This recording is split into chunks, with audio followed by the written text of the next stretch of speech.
Paris réussi pour Marine Le Pen. Pour sa première campagne présidentielle, la patronne du Front National recueille le meilleur score du parti à un scrutin majeur avec 17,90% des voix. C'est légèrement mieux qu'en 2002 quand son père Jean-Marie s'était qualifié pour le second tour. Le FN s'installe comme la troisième force politique du pays.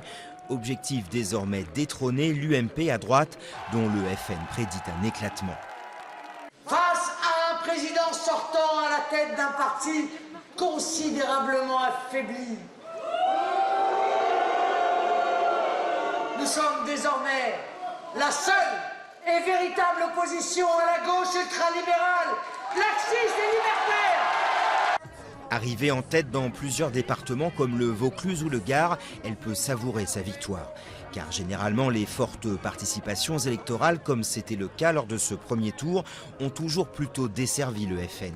Rien de cela cette fois-ci, preuve que le vote Front National n'est plus seulement un vote de protestation, mais aussi d'adhésion sur les questions économiques notamment. Du côté des plus fervents militants, l'humeur est remontée. D'abord, la France aux Français, il faut arrêter l'hémorragie. On ne peut pas accueillir toute la misère du monde. Et il faut refabriquer en France pour redonner des emplois. Ce qui me ferait le plus plaisir, c'est qu'on rétablisse la proportionnelle pour les futures élections législatives et qu'il y ait enfin des gens de notre parti qui soient enfin représentés.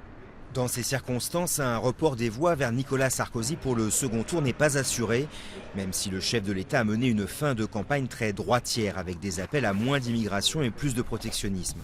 Marine Le Pen fera une annonce sur une éventuelle consigne de vote le 1er mai lors du traditionnel rassemblement du Front National, mais elle devrait au final ne pas en donner du tout. Le FN est déjà en route pour ce qu'il présente comme le 3e tour, les législatives de juin où le parti pourrait à nouveau rentrer au Parlement, car son socle électoral s'élargit.